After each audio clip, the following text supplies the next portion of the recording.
Hey, Gamecock fans, welcome to another episode of Alumni Game, where these old Woo-hoo. men get to talk about South Carolina sports fans, where we are, what is it? What are we, Buster? Where we are fair, balanced, reasonable, Well, I mean, I don't want to say fair balance because that objective. reminds me of a really bad Yeah, network, true, but true. we're unbiased, logical, reasonable, factual, objective, smart, good looking, I incredibly handsome, amazing at everything we do. couldn't even, couldn't say it better myself. Couldn't say it by Yeah, myself. But ladies and gentlemen, I am Sam Niedermeyer, your host today. Mike is still fighting grizzly bears out in the great frontier. Sam Niedermeyer, class of 2006. With us, as always, is Buster Clarkson, class of '02, and MBH, excuse me, 2013. Buster, good looking, smart, suave, all of that. How you doing today? man, I'm feeling good. Like this is, we're still getting a little bit of what we call South Carolina fall weather, which is basically it's less than 100% humidity and it's less than 100 degrees. That's fall weather for us. It feels great outside. I think I did have the windows open for the better part of the day, so I'm feeling great. And hey, we're 1-0 right now. We're undefeated. I don't know if you know this. You probably do, obviously, because you're a Gamecock fan, but we are number 10 in the nation. How Okay. about that? 10th ranking. A What? couple teams that took big dips, Texas and Alabama, both lot of the experts, as we know them, big media experts, knew, they absolutely knew Alabama and Texas were going to be great this season. Guess what? They're the only winless teams in the SEC after week one. How Woo. about that? And Uh, wait, they Texas was picked to win the SEC, go to the national championship. Arch Manning was the first round Heisman pick, first pick favorite, overall. first round pick. Oh, by the way, with Arch Manning's realization that he has to play college football and not 2A independent football in Louisiana against a bunch of 650 pound kids, his Heisman odds have dipped slightly, which Oh means yeah. that Lenore's Heisman odds have increased slightly. Right now, I think Lenore's is second in Heisman odds behind Garrett Nussmeier, who did play a heck of a game. Shout out to Garrett against He did. the Little Tigers at fake Death Valley. So it is fake Death Valley when you have to like get on a bus, ride it around for about 20 to 30 feet to get off to run down a hill to lose in your home stadium against the real Tigers of the real Death Valley. So Seeing the picture of Clay Klubnik and Dabo Swinney sitting at the sidelines when the game was over on that fourth down, and they're standing there, and they just look like two people I don't want to talk to ever in my life. And yeah. maybe I'm being a little biased here. I don't think we are. We're reasonable. We're objective. We got to talk SC State though. We got a game against SC State this weekend coming up. It's on Saturday, September 6th, 7 p.m. at Billy Bryce, Williams Yes, Bryce sir. home opener. Sold out, by the way. Sold out. Excellent job, Cockpit and Gamecock fans everywhere. No Yeah, line, all the student tickets got sold out too, all correct? It was 21,000 plus. 21,000 requests. Yeah. So Great job, students. Love to see that. Obviously, a hey, lot of buzz coming in from this for this week, for this season as well. Um, yeah, fan quick, flex, just like we said last episode, fan flex yep. sold out, students and non-students alike. So good job, Gamecock Nation. You're And you making can us check. proud and you're making us look good. And you can check out our last episode on the good, the bad, and the cocky for what went right, what was ugly, and what was cocky. Right, look right up here against our Virginia Tech game, our breakdown here. Today we're gonna go three keys of the victory against South Carolina State. No line as of now. I have a hard time thinking there's ever going to be a line that comes out. Right now, Yeah, South Carolina State is 1-0. They just won last week, Buster, 16-15 over the big boys in Wofford, right upstate. Obviously, the Gamecocks had that 24-11 victory. South Carolina State's in the MEAC, at HBCU, typically, all those yeah. schools there. Obviously, we're 1-0 in the SEC.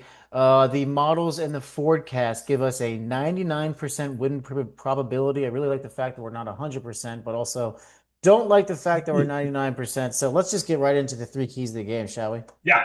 Well, key one, control the pace. That sounds obvious, but when you're at a home opener, your emotions are high, and you're going against a FCS opponent. They're out of the MEAC, and they're from right down the road. They're from Orangeburg. Great school, HBCU here in South Carolina. Um, you kind of want to like come out, and you might get a little hype, and you might kind of overextend yourself. And the idea is that no, you want to play within your game, play within Yeah. what you have practiced and what you have set up for this season during summer and fall camp. So when we say control the pace, that means don't force the issue. Don't try to force the throws. Don't try to force a run play through a closed hole. Don't try to extend yourself too much on defense where you're going to try to make the play, but you need to just stay with your responsibilities. Balance play calling on offense. We want to see run and pass. The run, see if you can set up the inside zone, set up some RPOs, get Lenoris involved because Lenoris, when you see him at his best, and we saw that last week against Virginia Tech, it's with his feet. When he can get out of the pocket, he can make guys miss. He can truck guys if he wants to at 6'3", 240. He's a big dude. Play to those strengths, and then that will set you up with play action, and then that sets you up with a good passing game. That gives your offensive line game reps, gives your offensive line, it takes pressure off your offensive line when you play within that balance, and they're not trying to do too much. So control the pace. That also helps you because if you need to slow down the game, if you need to take a timeout, you need to kind of look at what you're doing, you can minimize mistakes, like say, hey, penalties. We had, 8 penalties last game? So let's try to clean that up and go for less. The procedural stuff, fundamentals, all of that gets fixed when you are in control of your own pace and your own game and you play to your responsibilities. That, to me, I think is the most important thing. No time for hero ball, right? Just play Yeah. within your game. If you got let's see a lot of runs with Attaway and Faison. Excuse me, yeah, Faison right there. Let's see a lot of runs with him. August Dave, maybe we'll talk about him in a second. Like, would love to see just remember that first drive you had MB2 get involved, you had Hunt getting involved, Harbor, they Oh, all got yeah. involved early. It's a good opportunity to get a lot of these depth pieces involved early. Could be very democratic, pass the ball around, give the ball around. Don't worry about it if you don't convert a first down, right? Punting Yeah. is okay in this game. We already saw the defense was able to up for the task against Virginia Tech. I imagine we'll get to this later in the episode with the different keys. I imagine Billy Bryce is going to be really loud that first quarter. Play with, just don't worry about if you don't convert a first down. Don't let very good be the enemy of perfect, right? If you can't get that first down and lean in on second down, don't worry about it. We got another down. Like, Yeah. just play within your game. No time for hero ball. You know what I mean? Oh, dude, I love what you said. Don't let perfection get in the way of very good, and that's a great point because the idea is that a team like SC State wants to come in and set the house on fire. They're going to come out and they're going to go for broke, and why? It makes Why sense. not? They're I a would too. smaller Yeah. opponent. Yeah, yeah, and that's a game plan that a lot of smaller schools have when they go up against the big boys. They want to set the tone, and then they want to try to get an upset in there, and so if they end up doing something like that, they have a better chance to overextend themselves. And if you try to match that and try to overdo it, you're going to make the mistakes. But if you let them do that, yeah, you may not convert that third down here or there. You may have to take a punt, or you may have to settle with a 3rd and 3 and you run for the 3 yards, or if it's the second and 10 and you run a 5-yard play and you take it to a manageable third down. Those are the sorts of things. Don't let all that because in the end this is still an FCS school, so you're going to beat them by size and depth by the time the second, third, and fourth quarter comes around. So don't extend yourself so early by trying to reach perfection, and then that's that control of the pace. You play within your game. Eventually, these guys are going to get worn down because they want to play with their pants on fire, and then your depth and your size and your strength is going to be able to overtake them. By the second, third, fourth quarter, you're able to cruise and get some easy points on the board. Absolutely. It's a marathon, not a sprint. That kind of you Mm-hmm. said it's a perfect lead into our next key, which is kind of respect the opponent, right? This is Mm-hmm. you get shades of a memory last year against Old Dominion when you're kind of sweating needles and it's 23-19. You're like, all right, are we like ready? Like, Yeah, yeah. like, are we ready here? I don't get this sense with this team. I think it's a little bit, obviously it's a little bit younger, but I think they're all like starting with number 16 and all, he's got the veteran leadership. He's got another year under his belt. I don't think he's ever going to take any game lightly. That being said, some players could take this game lightly. I don't think it's in our DNA, but we'll see. We'll see. One of the things that we really shouldn't take lightly is their size, Yeah, Buster. You were saying something like, what is yeah. the size of these I guys here? saw that they got 3 wide receivers that are over 6'3". Their entire offensive line averages 320 pounds. So we're not playing, slight opponents. Like these guys do have some size. SC State has been and has been known as a legitimate powerhouse back in the day. They definitely have played with the big boys. They have kept up with the big boys at times. So don't take the FCS label as a slight, knowing that they still got some dudes that can play ball for that team. This goes back to Willie Jeffries, the coach from way back in the day, Buddy Pugh, a former USC assistant coach, coach there for a long time, legendary Hall of Fame coach. And they've been able to put some guys in the NFL. They've been able to play with the big boys. So you don't want to take them lightly, because the moment you take your foot off the gas, they have the ability to strike and score. So this doesn't this does complement the whole control of the pace, in the sense of, as long as you play your version of football and execute at a high level and play your 100%, play your responsibilities, then those things can be mitigated by respecting the opponent means being able to mitigate the mistakes and mitigate their desire to go 1,000%. So yeah, you want to execute. You don't want to take the foot off the gas, because they have the ability to strike whenever they want if you become lackadaisical on the field. Yeah, they got a few guys. It's not surprising that, look at this roster here. They got a few guys. Mason Pickett, he comes from Rock Hill, right? Braylon Oliver Yeah. looks like he comes up from Anderson. A couple guys from Columbia. So they got some guys from in-state that'll use that. Probably number one, you're playing at home. You got this really big crowd, right? But don't like underestimate the guys that are coming from Georgia, from Florida, from Baltimore, Maryland, that are coming in here. They didn't get that offer. They didn't get that scholarship, so might not necessarily have the opportunity to play an FBS team like South Carolina. This is their opportunity to kind of show them what we got. They're also Yeah. like NIL in the transfer portal. This is an opportunity for each individual player to show on well, I don't know if it's on national television. I don't think it is, but on SEC television in front of an SEC crowd with scouts that are going to be there, like, hey, I might have what it takes to play in front of one of these crowds next season. Like they're playing for money. They're playing for getting starts on and getting scholarships at other schools next year too. So everyone's playing for something here, right? And Oh yeah. and, and the program SC State's going to get a bundle of cash. So everyone's playing for something, and so just keep that in mind if you're South Carolina. Don't take any of these guys lightly. They're all like big names and excuse me, big dudes, 300 pounds. They're quick, 6'3", 200 pounds, things like that. Like Oh yeah. Yeah. just be aware of that they got some guys that are going to be playing for scholarship positions. Yeah. I fully agree. All right, and then listen, we brought it up earlier too in terms of the crowd, right? We talked about this Yeah. in Atlanta, Williamsburg. I think this is our third key right here. Q Proximo, right? Like win the crowd and you'll win your freedom. Like, understand. So number one, we got two aspects here. Number one, the players feed into that frenzy. Keep your emotions in check, but also like use it to your momentum. The crowd's gonna be super, super loud, right? Make sure you get them jazzed up on third down, right? Get them on defense, get them louder, even if it's like 21-0 in the second quarter, if that's the case, or 17-0. Get that crowd up loud. Make sure that they can hear it. They want to be a part of it. Get them engaged. Get them loud. Get them frenzied. At the same time, if you're a student, don't get down if it's set like 17-13 or 17-10 in the third quarter. It's not necessarily playing out like an NCAA video game, right?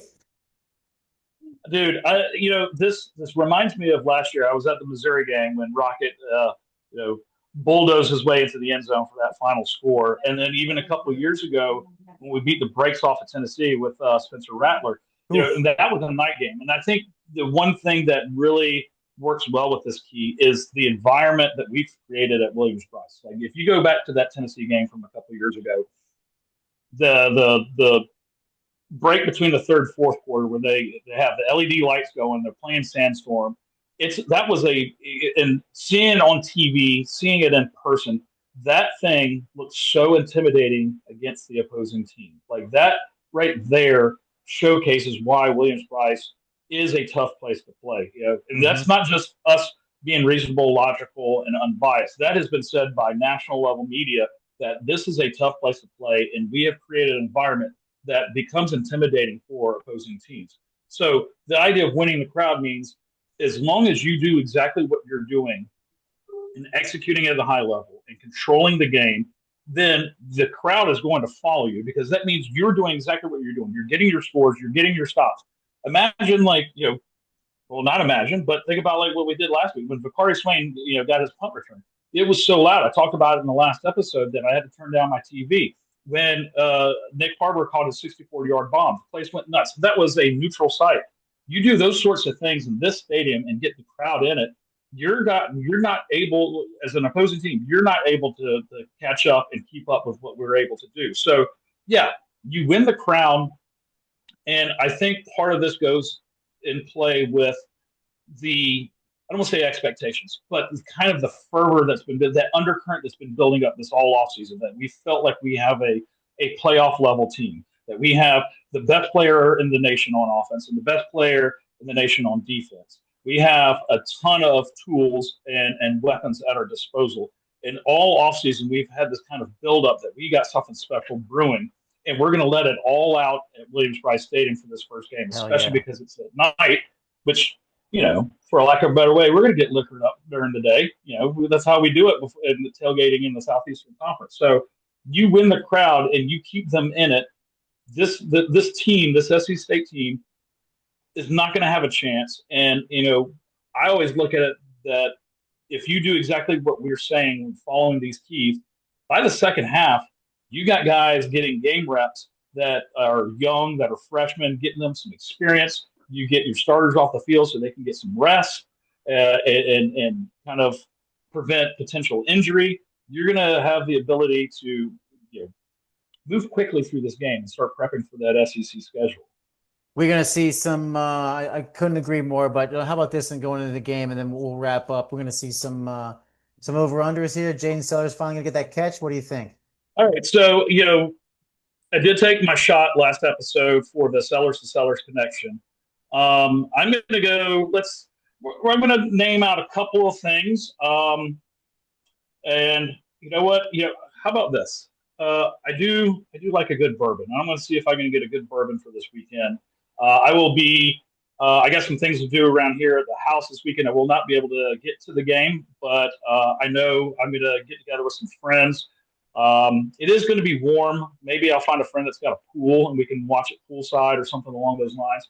But I will have some bourbon for this weekend. So I'll have some for next week. So I will line up three things. Yes, I will be. I'm willing to take three shots if need be.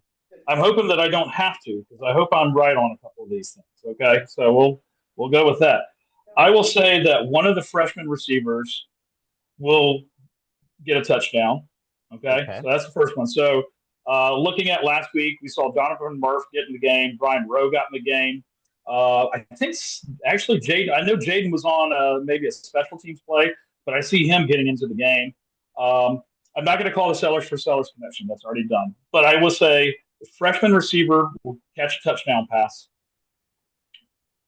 This one, let's see. We're going to go with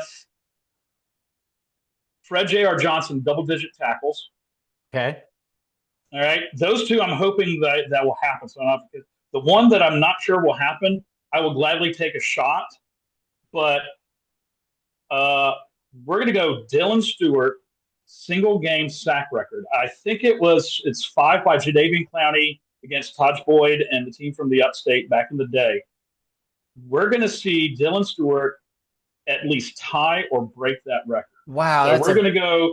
He's 5 or more sacks in this game on Saturday. that's a Those are my big. three bets. You got three right there. Okay, hey, I'll match you on the shot too, and I'll do three myself.